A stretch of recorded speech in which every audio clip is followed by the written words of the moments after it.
Salut à tous, ravi de vous retrouver pour ce nouveau numéro de l'Expresso de Rassemblimo.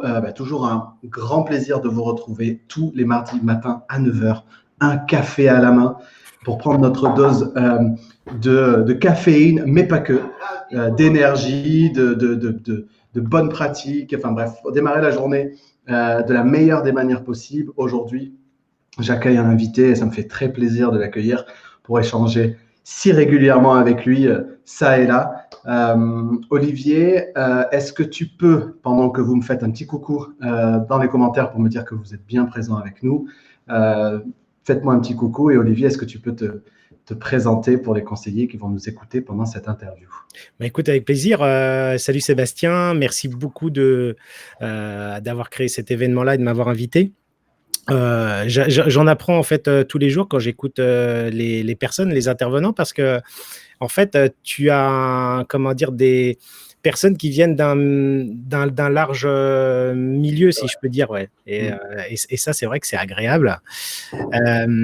Écoute, moi j'ai 43 ans. Ouais. Comment dire, je suis papa de deux petites filles, 13 ans et 8 ans. Donc, des fois, elles sont chippies ou d'autres fois, elles s'amusent entre elles. C'est l'éclate à la maison. Et puis, voilà, je suis marié. Et puis, mon épouse travaille avec moi. Elle s'occupe de la partie, comment dire, marketing.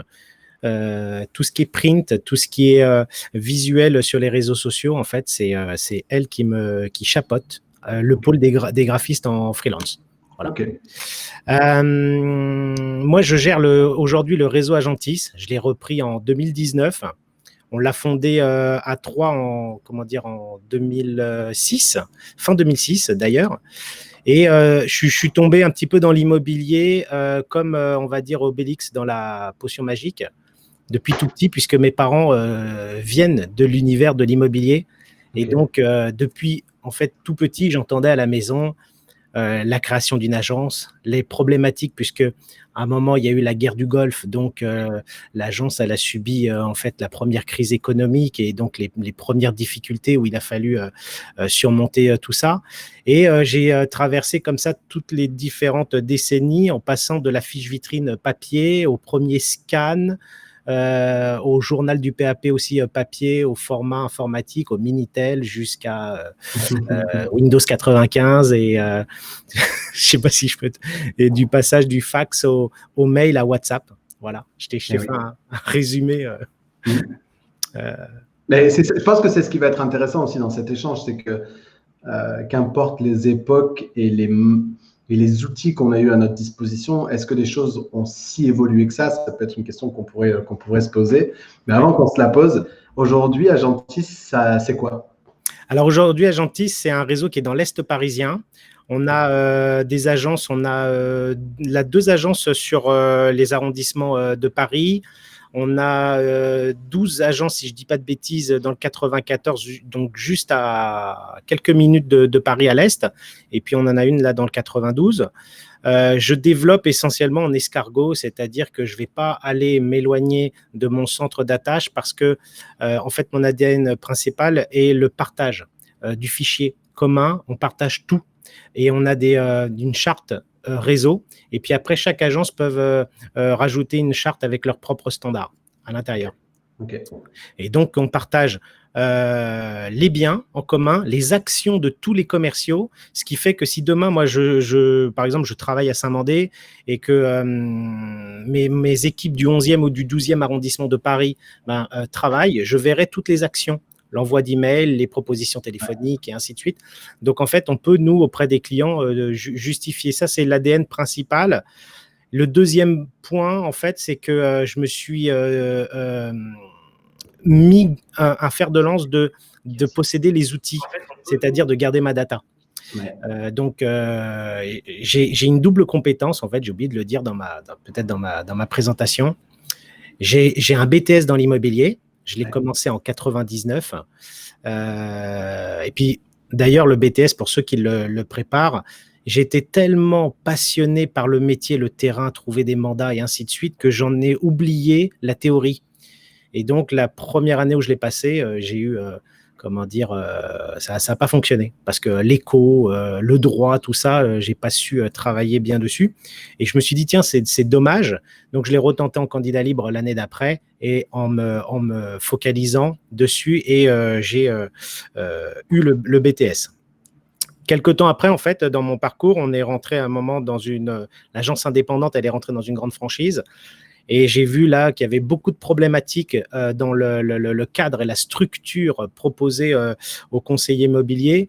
Et j'ai vu que les outils qu'on avait informatiques apportaient une réelle aide. C'est-à-dire que c'était le prolongement du commercial. Et donc, à partir de là, j'ai repris aussi en parallèle 5 ans après être conseiller immobilier, des études d'ingénieur en développement, en analyste développeur. Donc, j'ai ces doubles compétences-là. Ça veut dire que je sais coder, je sais développer. Et quand j'ai des choses avec des besoins particuliers, où je vois que les commerciaux vont passer trop de temps à faire des tâches répétitives, comme par exemple le mailing ciblé, eh ben, je vais automatiser les tâches pour que ça soit pour eux simplifié et que la valeur humaine soit plutôt concentrée sur le terrain que à être derrière un écran. Ça me va bien ça. Mais du coup, Olivier, tu as des fans hein, dans les commentaires.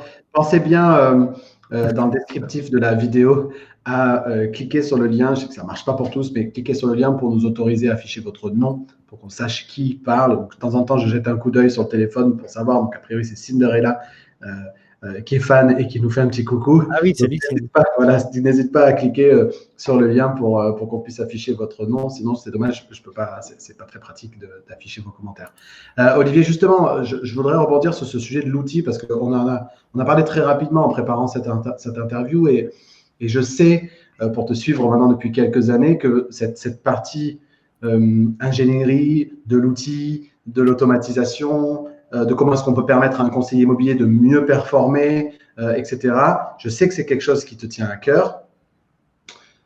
Est-ce que toi qui as vu justement cette évolution, tu parlais du Minitel, d'Internet, etc., est-ce que fondamentalement, même si les outils ont changé dans le temps, notre manière de pratiquer ou les facteurs clés de succès d'un conseiller immobilier ont tant évolué que ça sur ces 20 dernières années?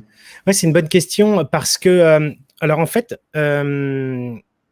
les fondamentaux, ils ont pas changé dans le métier de l'immobilier. C'est-à-dire qu'on a toujours le même process, sauf que nos clients commencent à devenir de plus en plus informés, de plus en plus experts dans la manière. Donc, nous, on doit aller vers un conseil qui est beaucoup plus fin et beaucoup plus professionnel. Il suffit plus, en fait, comme à l'époque, on va dire des années 90, dire, bon, bah, j'ai le bien, hop, je le vends, et puis si c'est pas vous, bah, je le vendrai à un autre. On doit d'abord s'apporter, en fait, beaucoup d'écoute, comme on disait un petit peu en dehors, pour nos clients. Ça, c'est ultra important. Mais en parallèle, je dirais qu'il y a des choses dans la segmentation de toutes les tâches qu'on a à faire dans l'immobilier qui sont des fois redoutées. Et tu vois, je lis des posts chez chacun d'entre vous, en fait, qui communiquaient sur les réseaux sociaux. Et on me dit, oh, la prospection, il faut l'aimer, il faut l'adorer, mais on a beau aimer le processus, si on aime en fait, comment dire, être un petit peu investigateur un peu sur le terrain, des fois, il ne nous le rend pas. Et souvent, mentalement, il faut être fort. C'est-à-dire que on peut donner, c'est le seul métier où on peut faire tout le travail en continu pour aller jusqu'au bout du métier et passer juste la ligne d'arrivée, tout d'un coup, le client, il dit, bah non, j'arrête, je me rétracte, j'ai réfléchi et ainsi de suite, et on n'est pas payé, alors qu'on a procuré du travail. Yes. Ça, c'est compliqué. Donc, en fait, il y a le mental. Et moi, dans les formations, depuis le début de l'année, j'ai rajouté beaucoup de développement personnel dans mes formations parce que j'ai remarqué que, alors, je fais beaucoup de conversions en fait de jeunes qui sont issus d'un autre univers que l'immobilier. Okay. Et je remarque qu'il y a beaucoup de freins, beaucoup de croyances limitantes, beaucoup de mes parents, mes amis, mon entourage m'ont dit que, et non, ça ne marchera jamais, Olivier. Des fois, quand je leur apprends des choses en prospection pour aller repérer des biens, ils oublient la persévérance. Et donc, au bout de 5 minutes, ça y est, j'ai perdu leur concentration. Alors que on a mis peut-être 20 minutes pour arriver à retrouver des biens sur le secteur. Eux, ils voient en fait la chose se produire, mais je ne sais pas pourquoi cette persévérance et l'impatience aussi. On a envie de réussir tout de suite, c'est-à-dire qu'on voit la réussite de Jeff Bezos. On se dit, tiens, c'est l'homme le plus riche en fait du monde, mais on oublie toutes les marches, les escaliers, et on a l'impression en fait qu'il a pris l'ascenseur pour arriver au 40e étage. Et non, faut passer par l'entraînement. Et cet entraînement-là, et d'ailleurs on le disait aussi tout à l'heure, ça passe par la formation. Et la formation, si je comprends que tout à chacun, en fait, l'école, le système scolaire nous impose un cadre qui est spécifique et qui peut-être convient pas à tout le monde. Donc, on a des mauvais souvenirs en fait du système scolaire parce qu'on nous charge la mémoire d'apprendre des choses comme ça bêtement, sans nous expliquer pourquoi. Et là, dans le métier de l'immobilier, les plus performants sont ceux qui vont mettre en marche leur cerveau et qui vont être les plus feignants, c'est-à-dire dans une gestion du temps de 7 ou 8 heures, on va essayer de faire le maximum de choses avec le moins de fatigue possible. Voilà si je peux résumer un petit peu les choses comme ça. Donc, je pense que là, au fur et à mesure des années, on se côtoie tous par rapport au marketing digital ou les réseaux sociaux. On apprend de chacun d'entre nous et je crois que la psychologie, elle est ultra importante dans le monde de l'immobilier. C'est ce qui fait, et c'est ce qui fera d'ailleurs la différence par rapport aux autres commerciaux. Clairement, on a pas mal de commentaires dans ce sens. Alors, on en a des plus drôles que d'autres, mais tu as, alors, il n'y a pas son nom là, mais je suis allé checker, donc c'est Francis Klein à La Rochelle. Ah, salut Francis, ouais. Voilà. Super. Qui t'accuse d'être infiltré sous le nom de code agence tourisme. C'était génial cette émission des pros et des super formateurs au service d'un problème donné. Ouais. C'était le pitch de l'émission. Il faudrait qu'on la relance, mais ça demande tellement de travail. Ouais, je sais bien. On a des commentaires sur ce que tu disais aussi. Donc, on a Nadia, donc le seul métier où on travaille des heures, des jours et des semaines gratuitement, pas souvent simple à gérer. Alors, Nadia dit gratuitement, mais c'est effectivement cette analogie. Et puis, je me souviens tu l'avais vu sur mon noyau d'avocat. Tu sais, en fait, quoi qu'on en pense, c'est pas gratuitement en fait. Et il se passe des choses. Il se passe des choses invisibles, certes, mais il se passe des choses en fait. Il se passe plein de choses pendant ces semaines, ces heures, etc.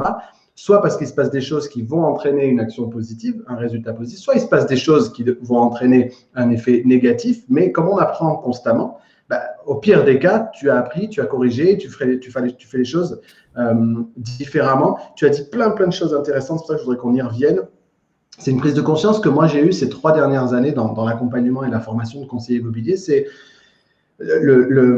intuitivement, on va apprendre des techniques commerciales, on va apprendre les techniques métiers, on va apprendre les fondamentaux métiers dont tu parlais tout à l'heure, etc. Et ils sont bien évidemment indispensables. Et puis moi-même, j'ai été soumis à plein d'échecs dans ma volonté d'apprendre des choses au conseiller immobilier. Parce qu'à bout d'un moment, je me suis rendu compte, mais ils ont tout. Et pourtant, il y a encore des choses qui bloquent. Alors là, tu viens rajouter une couche coaching. Donc, vraiment quelque chose où, pour moi, le coaching, c'est redonner le pouvoir d'agir. Donc, on encapsule la formation théorique et ensuite, quand on est au contact des conseillers, cette fois, on les coach. Et puis ensuite, je suis en train de m'apercevoir que parfois, pour certains, c'est encore pas suffisant. Et du coup, il manque la surcouche entraînement. Tu en as parlé. Donc, je suis en train de rajouter moi aussi dans mes programmes des sessions de training, d'entraînement, de réponse à objections, de mise en situation, etc. Donc, c'est tout ce que tu as dit là, je souscris à 1000% parce que c'est en fait à chaque fois la couche qui manque dans l'apprentissage. Et si on prend le cône de l'apprentissage et de ce que l'on retient d'un apprentissage, en fait, maintenant en y pensant, c'est une évidence, c'est qu'on apprend en pratiquant. Et donc, il manquait pour moi cette couche entraînement dont tu parlais tout à l'heure. Tu sais, en fait, c'est le point de connexion. C'est-à-dire que moi, je considère être entrepreneur ou faire du business, c'est un art. Mais c'est comme un art martial. Et en fait, je vais te dire quelque chose qui paraît peut-être bizarre, mais j'ai revu là le film de Bruce Lee. Et Bruce Lee, il était tellement égocentrique et il croyait battre tout le monde qu'un jour, il rencontre un maître qui l'a mis à rude épreuve. et il s'est dit finalement, le kung-fu, ça sert à rien, je maîtrise pas. Et il s'est mis à étudier l'art de son ennemi, qui était le Wing Chun. Et puis après, en rentrant dans cet apprentissage-là, il a rajouté en fait la boxe occidentale, il a rajouté l'escrime, il a rajouté divers en fait arts sportifs pour créer en fait son propre art qui est le Jeet Kune Do. Et nous, dans l'immobilier, je pense qu'il n'y a pas qu'un seul cadre, il n'y a pas qu'un seul cadre d'une marque, qu'une seule méthode, qu'une seule façon de faire. Allez chercher en fait différentes manières pour vous procurer déjà le bonheur de travailler dans l'immobilier et deux, de pouvoir cumuler des exercices et de l'entraînement qui vont vous apporter une différence sur le terrain. Et quand on parlait, tu vois, d'entraînement, de coaching, c'est exactement comme un sensei en fait dans l'univers des arts martiaux, sauf que notre art à nous, c'est l'immobilier, l'entrepreneuriat pour d'autres et le business pour ceux qui veulent développer tout ça. Voilà. Tu parlais de motivation, enfin, je parle souvent de motivation, de persistance et de résilience, qui sont vraiment des choses qu'il faut avoir développées en tant que conseiller immobilier. Tu parlais de couches de développement personnel lorsque tu es amené à accompagner ou à former tes équipes. Ça se matérialise comment, du coup? Alors, en fait, on muscle le muscle motivation, persistance. Alors, tu sais, en fait, j'ai répondu à des problématiques. Au début, je me suis dit, tiens, je faisais des formations un petit peu classiques, c'est-à-dire, la découverte du client, la gestion du temps, les mandats, les trucs, tout ça.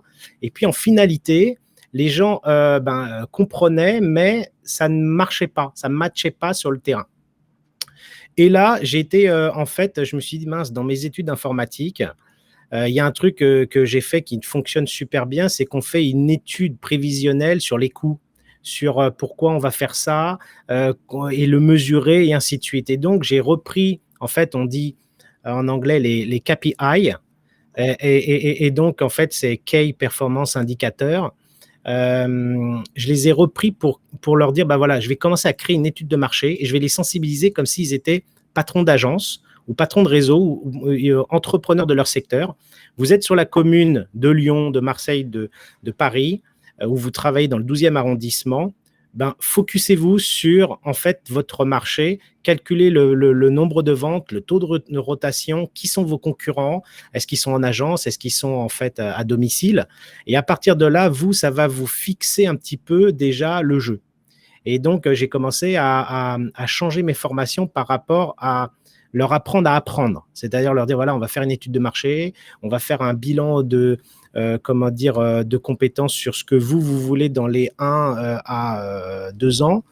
Donc, voilà, je leur ai donné ces éléments-là. Et puis, en développement personnel, tu sais, beaucoup, ça se passe un petit peu par la pyramide de Maslow. Chacun a un besoin spécifique et une recherche du bonheur différent. Oui. Et donc, on ne peut pas amener tout le monde vers un chiffre d'affaires de 100, 120, 150, 300. Et en fait, salut Sébastien, il me fait marrer, Sébastien. En fait, cette recherche-là du bonheur, il faut qu'on arrive à la définir parce que des fois, souvent les jeunes ou même les moins jeunes ne savent pas pourquoi ils font de l'immobilier ou c'est souvent pour les mauvaises raisons.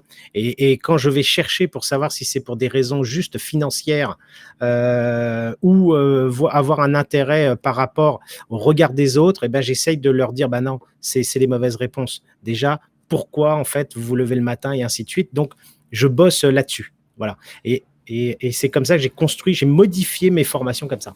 Alors, parlons-en de cet aspect-là parce que on peut avoir un objectif de réussite qui soit un objectif, qui puisse se matérialiser de manière financière.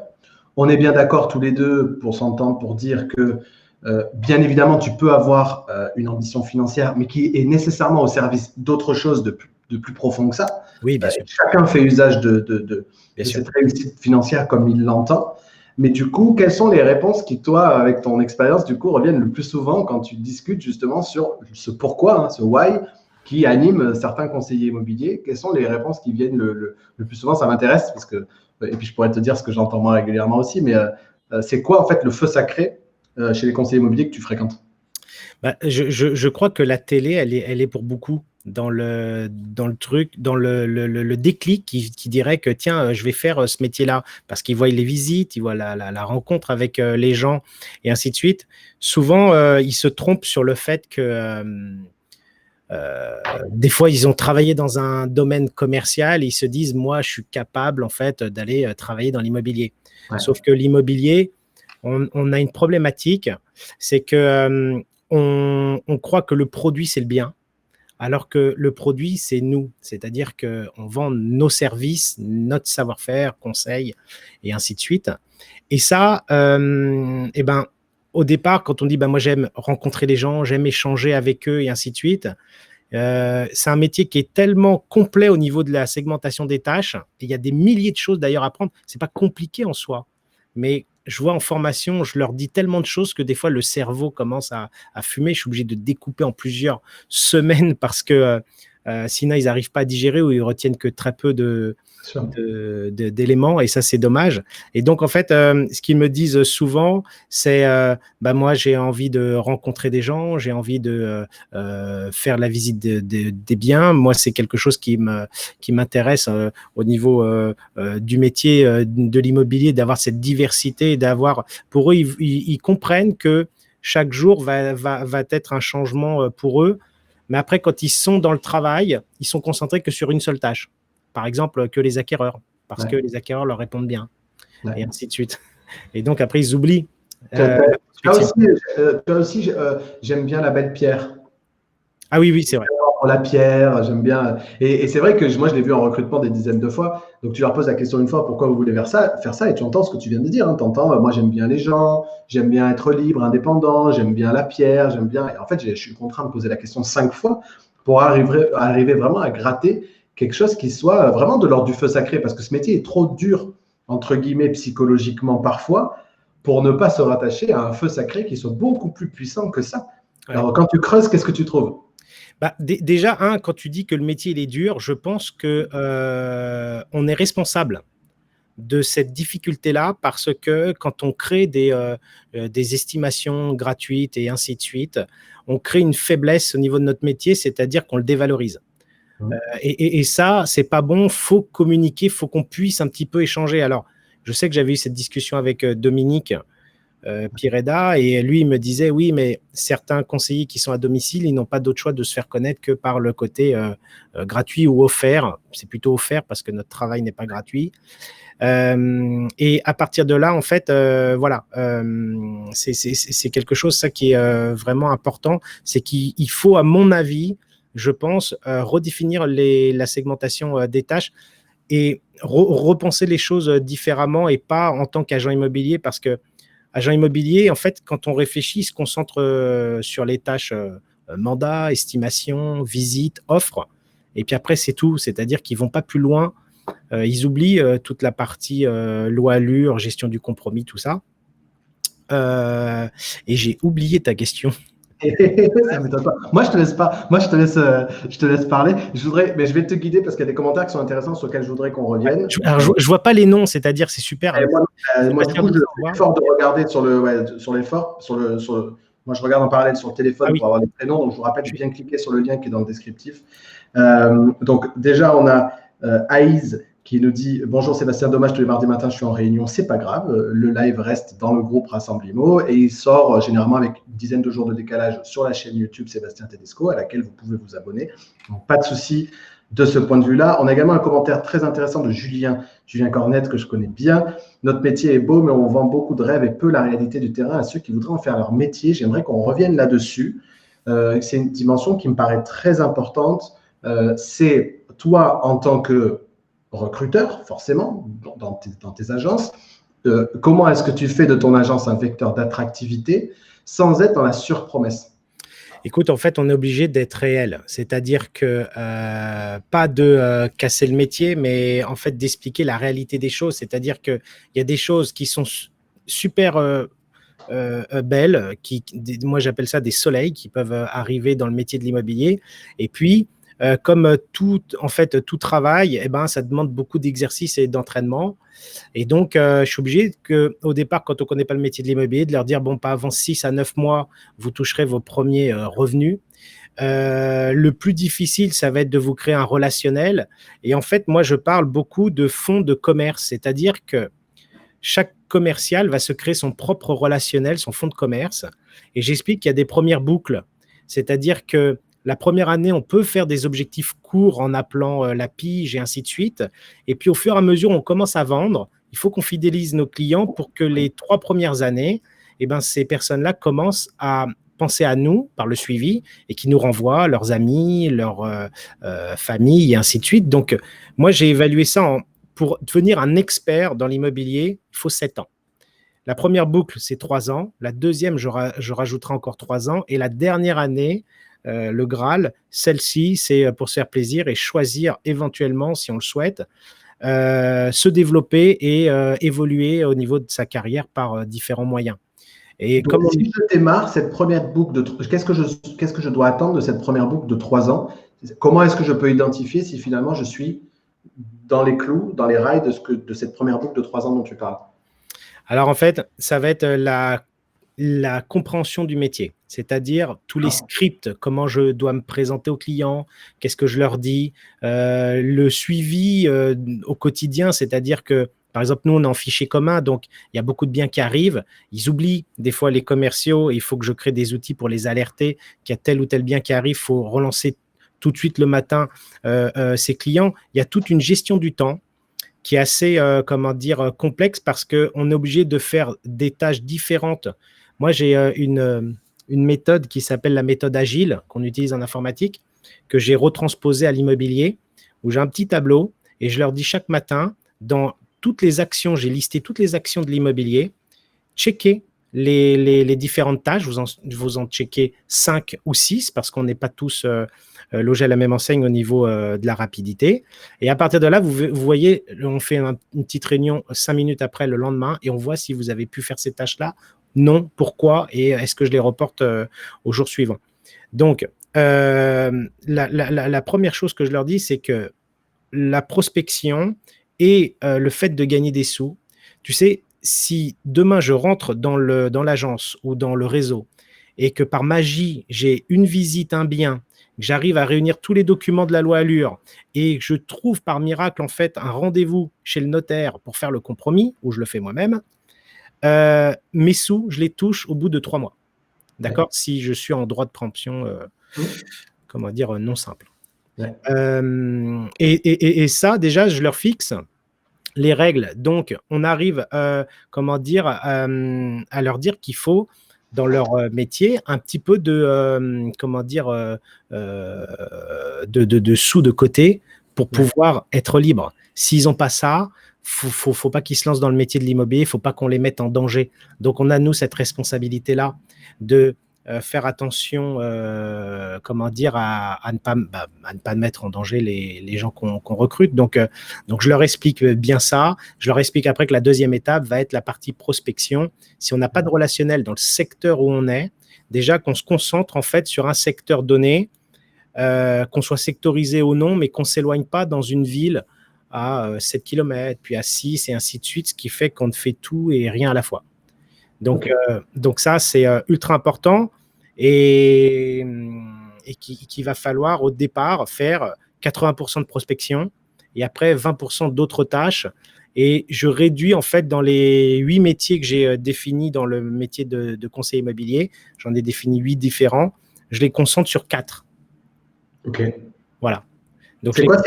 Tu n'as peut-être pas les 8 métiers en tête, là, comme ça, de tête. Au pire, tu pourras nous les mettre en commentaire du live s'il y en a que ça intéresse, de savoir quels sont les 8 métiers du conseiller immobilier que tu as déterminés. J'entends sur le discours de vérité que c'est trésorerie, prospection. Prospection. Voilà. Tu sais, si on disait déjà ça au conseiller immobilier qu'on souhaite recruter, pour moi, ça m'irait déjà bien. Hein. Ouais. Et après, sur le terrain, on se rend compte que y a beaucoup de blocages sur sur l'échange. Qu'est-ce que je dois dire au client? Comment je le prononce? Et souvent, on croit que, tiens, je prends une fiche, je l'envoie par mail ou par différents moyens, je rappelle le client, alors on visite ou pas? Non, il faut vendre le bien. Il faut checker, voir les points qui sont positifs et ainsi de suite et lui décrire dans l'ensemble, être transparent et valoriser en fait pourquoi on a choisi le bien pour eux. Et évidemment, en fait, il y a un petit exercice que je fais et ceux qui m'écoutent, je ne sais pas s'il y a des membres de mon équipe qui écoutent, mais il y a un exercice que je fais, en fait, c'est qu'à chaque fois qu'on contacte un client et que je le demande de qualifier, qu'il me dit, bah non, écoutez, j'ai trouvé, parce que voilà, ça arrive, ben, je leur demande de me dire, bah, c'est super chouette, mais où vous avez trouvé? Et on remarque que la plupart du temps, c'est pas dans la zone qu'ils nous ont prédéfinie à la base.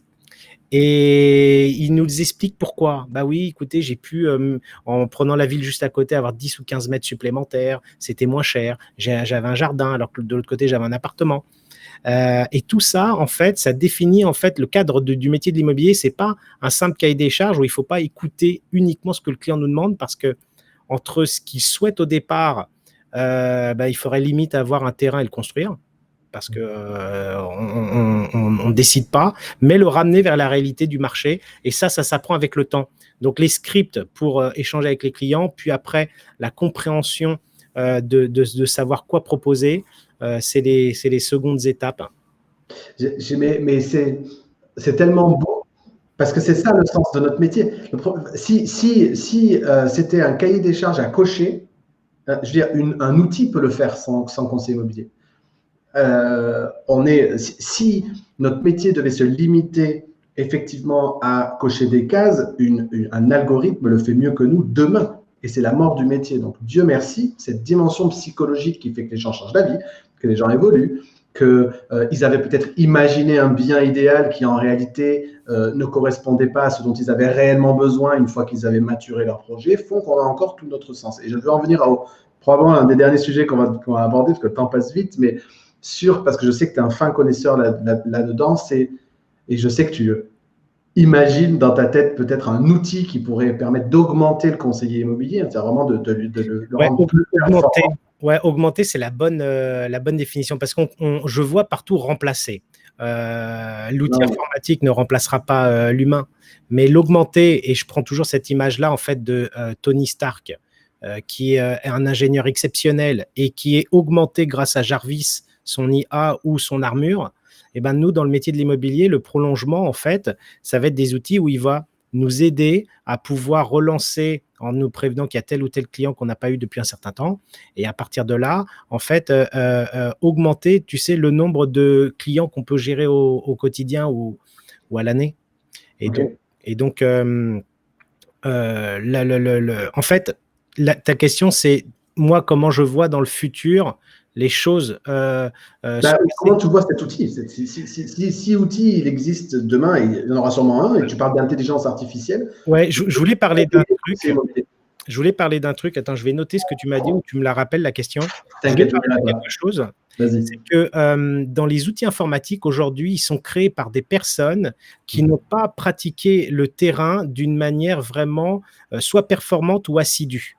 Et par exemple, si je prends des marques comme le grand portail rouge immobilier que tout le monde utilise, ils nous imposent un cadre d'annonces qui nous force à consommer et à prendre un certain quota d'annonces, et quelque chose qui est, je trouve, extraordinaire et que personne ne se réveille. C'est pourquoi je ne peux pas télécharger tous mes contacts clients sur mon CRM. Alors derrière, parce qu'ils nous revendent des boosts mail, alertes et ainsi de suite, mais ce qu'ils ont inventé ne correspond pas en fait à notre besoin commercial. Et c'est pareil pour les CRM. Les CRM, on s'est basé juste sur la saisie des biens, la saisie des clients acquéreurs. Et aujourd'hui, en fait, ce qui nous manque, et j'en discutais avec Léa, c'est en fait une aide sur tout le parcours immobilier, parce que comme on a plein d'imprévus dans l'immobilier, on a Madame Dupont qui nous appelle, Monsieur Untel et ainsi de suite, donc notre emploi du temps, il est déphasé. Il faut que l'outil nous ramène vers la réalité pour nous dire, voilà, tu es un petit peu en retard sur ta prospection terrain ou sur ton marketing digital. Voilà, il faut relancer telle personne. Est-ce que tu as vu les nouveaux biens qui sont arrivés? Tu as 30 clients qui correspondent. Il faut aussi les appeler. Et donc, tout ça, le coach virtuel qui puisse nous aider, en fait. C'est-à-dire que moi, le coach physique va nous aider psychologiquement et mentalement, ce que la machine ne peut pas faire. Et le coach virtuel va nous aider à compléter les fiches pour que, en fait, nos clients acquéreurs, par exemple, ils disent à chaque fois, on ne s'occupe jamais de moi. la machine, soit elle reprend le relais ou le conseiller puisse dire tiens, en mode manuel, comme l'autopilote, hop, je relance mes clients et ainsi de suite. Donc, il y a ce parcours là que je vois dans l'avenir très proche. Et l'avenir futur, et je pense que ça, c'est des très grosses boîtes qui vont pouvoir le mettre en place, c'est qu'aujourd'hui, je vois que la data, elle est dispersée. On commence à avoir des fichiers communs qui arrivent. Et d'ailleurs, il y a des gros fichiers communs qui commencent à se rassembler et ainsi de suite. Mais cette data-là, on ne la travaille pas à bon escient parce qu'on pourrait prédire, comment dire, tiens, j'ai telle personne qui a vendu il y a 6 ou 7 ans, peut-être que celle-ci, elle va revendre. Parce qu'on a un recoupement de données. Il a tel âge, il a peut-être des enfants qui commencent à avoir 20, 25 ans et ainsi de suite. En fonction d'un calcul fin de ce qu'on pourrait mettre dans le cerveau de cet algorithme-là, on pourrait commencer à prédire, ce qui ferait que là, on aurait une avance sur les concurrents et sur la prospection, puisqu'on arriverait en amont. Et donc ça, c'est le data learning et le data mining. Et le prédictif. Le prédictif, c'est l'ensemble de ces trois technologies-là. Voilà, je pense, dans les 10 prochaines années où on ira. Olivier, je vais maintenant te poser mes 3 dernières petites questions rapides, mais avant ça, je prends toutes vos questions, vos commentaires, là maintenant tout de suite, avant que je passe à mes 3 dernières questions. Ça fait déjà 36 minutes qu'on est ensemble. Avant que je passe à la suite, n'hésitez pas à poser toutes vos questions à Olivier, c'est le moment ou jamais. Je vois que vous êtes, vous appréciez en tout cas ce moment et cette interview, donc n'hésitez pas à nous poser toutes vos questions. Il y a des gens qui achètent les outils que tu décris dès qu'ils arrivent. Donc, on tient quelque chose. J'ai beaucoup d'idées encore qui ne sont pas sorties. Et d'ailleurs, tu sais, quand on visite le Rent, à chaque fois, je me dis, ils mettent tout pour rentrer des mandats. Donc, l'énergie, l'argent qu'ils mettent pour qu'on puisse rentrer des mandats ou se faire connaître, pour la majorité des outils, si j'additionnais tout ça par mois, je devrais sortir peut-être 1 million d'euros d'abonnement, ce qui est infaisable. Et d'ailleurs, je ne comprends pas pourquoi dans un outil, tout est décomposé comme ça en puzzle. La gestion des clés à droite, la pige de l'autre, les estimations et ainsi de suite. Donc, il faut un outil all-in-one plutôt avec un écosystème global. Surtout que ces outils, moi, pour utiliser beaucoup d'outils aussi dans mon activité entrepreneuriale, souvent, tu as des outils qui te vendent le fait qu'ils font beaucoup de choses, mais en réalité, ils sont connus pour très bien faire une chose. Et en fait, à la fin, tu finis quand même par avoir plusieurs outils, même si tous, quand tu les lis, font les mêmes fonctionnalités, mais chacun d'entre eux fait un truc mieux que les autres. Et en fait, on n'utilise qu'une fonctionnalité de chacun de ces outils. Ce que je suis en train de faire là, c'est que comme, tu vois, il faut beaucoup de moyens financiers pour le plus cher, c'est l'ingénierie. Je suis en train d'ouvrir mon outil au niveau de la base de données pour que je puisse accoler Zapier pour me faire de l'automatisation et m'apporter automatiquement les mails de Se Loger et de faire d'autres automatisations grâce à, en fait, si mon outil ne le fait pas, que je n'ai pas le temps de le faire, là j'ai vu un super outil, je vous le mettrai en lien pour générer les contrats, donc les compromis, les mandats et ainsi de suite automatiquement. Playdesk, je crois, où je vous retrouverai le lien exactement, je l'ai vu hier et je trouvais ça super parce que c'est ce qui manque un petit peu dans le monde immobilier. On a un petit coucou. Salut Jérémy Pérez qui nous fait un petit coucou. Ouais, salut Jérémy. Je vous rappelle que vous pouvez, dans un lien également qui figure dans le descriptif de cette vidéo, télécharger ma nouvelle formation offerte, les 6 piliers du conseiller immobilier magnétique. Vous cliquez sur le lien et vous accédez immédiatement à cette formation offerte. Olivier, on en passe à nos 3 dernières petites questions. C'est quoi pour toi, à titre vraiment très perso, tu parlais de tes filles tout à l'heure, etc., ton rapport au logement? C'est vrai que moi, à titre perso, ça représente vraiment la famille. C'est-à-dire que quand tu m'avais posé la question, tout de suite, ce qui m'est venu à l'esprit, j'ai vu une émission sur le logement au Japon, où les gens achetaient des maisons, et puis la construction, elle se faisait sur une ossature en bois. Et à la fin, ça devient du dur. Mais bon, c'est pour les normes sismiques, mais en 4 mois, ils te construisent toute une maison avec des options très chouettes. Mais on se dit, mince, est-ce que c'est solide? Et c'est vrai que pour les Français, ou peut-être pour l'Europe, on a l'habitude de la pierre. J'allais répondre ça. Et puis, je me suis dit, en regardant ma famille, la maison, j'ai la balançoire, j'ai voulu en fait avoir ce jardin pour que elle puisse facilement profiter en toute sécurité. Et c'est ça, c'est réunir les gens, c'est des bons moments passés ensemble. Et voilà, c'est ce que ça représente pour moi, le logement. Et si tu devais décrire un bon agent immobilier, ou ce que tu attendrais d'un agent immobilier, même à titre perso, en un mot. Bah, c'est vrai. Alors, cette question-là, elle est pas simple parce que Tu croyais que tu allais venir et que tout allait être simple, facile. Tu peux bosser un peu quand même. ouais, bien, exactement. En fait, j'aimerais beaucoup que l'agent immobilier puisse trouver son pourquoi il fait ça, c'est-à-dire son bonheur. C'est le point de base, c'est-à-dire que si on le fait, comment dire, avec passion ou avec bonheur ou avec plaisir, forcément, ben, l'apprentissage ou toutes les choses ou recevoir le client, ben, tout d'un coup, c'est beaucoup plus agréable. Et je pense que voilà, le faire avec plaisir, c'est quelque chose qui est très important parce que c'est comme toutes les choses, en fait. Voilà, il ne faut pas le faire à reculons et après, on devient aigri et non professionnel. Donc, pour devenir un professionnel, il faut le faire avec plaisir et puis après, travailler son art. Olivier, je sais aussi que tu es quelqu'un comme moi qui est très curieux, qui regarde énormément de podcasts, de vidéos. Je passe plusieurs heures par jour moi aussi de ce point de vue-là. Il y a des livres aussi. Justement, est-ce que tu as un livre à conseiller aux conseillers immobiliers qui nous… Ouais, j'en ai sorti 3 bouquins. En fait, il y a des podcasts. Par exemple, moi, j'écoute en ce moment Gary Vee et je trouve que c'est une personne qui s'écoute plus que qui se lit. C'est plus vivant. Et des fois, on a, en fonction du contenu, pour la partie auditoire, des fois, il faut aller là où ça nous marque le plus. Et dans les bouquins, on arrive à mémoriser. Il y en a un, en fait, qu'on parle tout le temps en citation, mais on oublie de livrer le livre. Il est tout simple, mais c'est celui par quoi j'ai commencé en fait le développement personnel. C'est Napoleon Hill. Ouais. Réfléchissez et devenez riche. Le titre n'est pas évocateur du contenu. C'est pas, vous n'allez pas devenir riche, enfin, sauf au niveau de l'apprentissage. Voilà.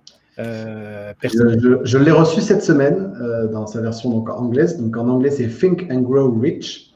Et donc, traduction en français, Réfléchissez et devenez riche de Napoléon Hill. Il est intemporel, mais il est tellement percutant en punchline qu'à un moment, on s'arrête, on se dit waouh, le gars, en fait, pour résumer, il a été rencontré 1000 entrepreneurs qui ont réussi et qui ont échoué, et il en a créé le nectar secret pour en fait la réussite, pour créer le secret de la réussite. Enfin, après la réussite, chacun a une définition différente. Sure. Il y a un petit bouquin que j'adore, c'est Gaël Châtelain-Berry. C'est un manager c'est un ancien manager de TF1 Canal+, qui a créé un podcast et un petit bouquin qui est pas cher, qui vaut 3 €, qui est La bienveillance en entreprise. Les 10 commandements de la bienveillance en entreprise. Bon, je lui fais de la pub, voilà. Le dernier, en fait, je suis désolé parce que tu m'as dit un bouquin, mais c'est tellement symptomatique de toi, Olivier. Donc, donne-en 3. Donne-en 3. Alors, le fondateur de Netflix, avec son collègue Hastings, Reed Hastings. Et donc, cette histoire, elle est incroyable. C'est-à-dire qu'il démarre par un vidéoclub. Et avant, je ne vous raconte pas ce qu'il faisait, mais comment il a transformé plusieurs fois, il s'est remis en question pour que en fait, son système fonctionne et devienne le succès qu'on connaît. Il a dû braver beaucoup de barrières. Parce qu'à la base, c'était un système d'envoi de CD. Exact. Il a commencé au départ sur les shampoings. Ouais. Et donc, en fait, il a voulu faire un vidéoclub. Il y avait un gros concurrent. Et puis, il s'est dit, les cassettes, c'est trop lourd à envoyer et pas rentable. Et donc, lui… ah ouais, je ne vais pas raconter le bouquin, peut-être. Mais pardon ? Ils sont plusieurs fois pivotés, en tout cas, effectivement. Son secret de base, c'est qu'il a fourni dans chaque boîte un peu l'illimité. C'est-à-dire, là où les sociétés, elles offraient en fait des indemnités de retard, entre guillemets, si vous ne rendez pas la location, lui, il leur a dit non, vous pouvez me le renvoyer quand vous voulez. Et c'est ça qui a fait décoller sa boîte. Et il a gardé cet ADN-là tout le long de son parcours d'entreprise. Mais je pense que ces personnes-là se sont posées des bonnes questions, mais ça n'a pas été de tout repos.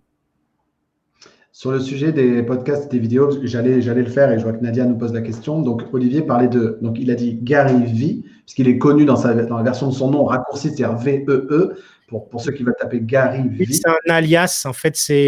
Gary Vaynerchuk, donc V-A-Y-N-E-R-C-H-U-K, Gary Vaynerchuk, qui est un entrepreneur américain qui a fait pas mal de choses, mais qui était toujours en avance sur son temps. Un des premiers à lancer une chaîne YouTube business, puis Instagram, etc. C'est quelqu'un qui est maintenant connu pour être aux États-Unis un fin connaisseur des médias sociaux notamment et de la communication en général. Et c'est quelqu'un qui voilà, a une très forte personnalité et je rejoins Olivier. Vous pouvez rester scotché pendant 1 heure à l'écouter quand il est sur scène, par exemple, en train de délivrer une conférence pour des grands groupes, etc.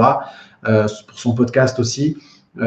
Après, pour le reste, il y a à boire et à manger comme beaucoup d'Américains dans ce champ-là, mais c'est toujours… j'ai du mal à passer une semaine sans avoir pris ma petite dose de Gary Vee, même si je l'ai déjà entendu dire 100 fois les mêmes choses. Comme il est assez, voilà, il a une personnalité assez charismatique. Il est percutant, en fait, il dit quelque chose que si aujourd'hui vous ne mettez pas au marketing digital, c'est une très très grosse erreur parce que quelqu'un d'autre le fera à votre place dans votre domaine et prendra votre part du gâteau. Donc, mettez-vous, passez à l'action et allez là où votre audience est, en fait, si elle est sur YouTube, sur les podcasts, sur les blogs. Voilà, en fait, à chaque fois, il démarre comme ça un petit peu son pitch, mais il a un franc-parler, ouais, c'est vrai. Olivier, merci infiniment, encore une fois, pour ces 46 minutes maintenant qu'on vient de passer ensemble. Je sais que ça passe vite. Ouais. Ce sera simplement l'occasion de revenir. On a plein de commentaires sympas. On a Émilie, bien sûr, toujours fidèle, qui était présente il y a quelques semaines sur cet expresso. Donc, merci pour les livres. Toujours intéressant d'avoir des visions différentes du management et de la réussite. Donc, merci Émilie pour ta fidélité. Merci Olivier encore une fois pour ta présence, pour ta générosité. Tu as gagné le droit de revenir une autre fois parce que je sens qu'on aurait pu encore rester des heures et des heures ensemble. Mais vous qui êtes en train de nous écouter, vous avez une journée maintenant qui vous attend et vous avez des clients à aller servir, des mandats à aller rentrer et des acquéreurs à qui trouver le bien de leurs rêves. Donc, on va vous laisser là-dessus. Olivier, encore une fois, merci beaucoup. Merci vraiment à toi et puis j'espère que ça a été chouette pour les personnes qui nous ont écoutés. Là, je vois les commentaires, c'est impressionnant. Donc, bonjour à tous et merci. Merci de votre fidélité au rendez-vous. Vous avez été quasiment une cinquantaine, je crois, pendant ce live.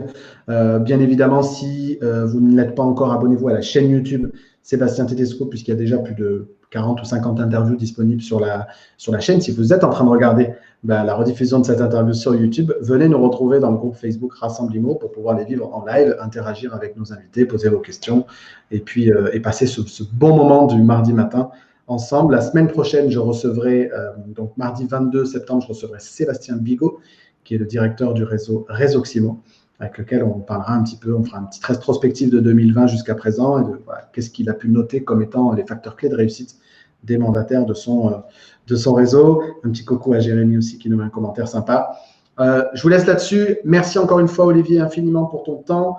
Merci à tous pour votre fidélité et on se retrouve dès mardi prochain, 9h, pour un nouvel expresso de Rassemblimo. Ciao, ciao. À très bientôt.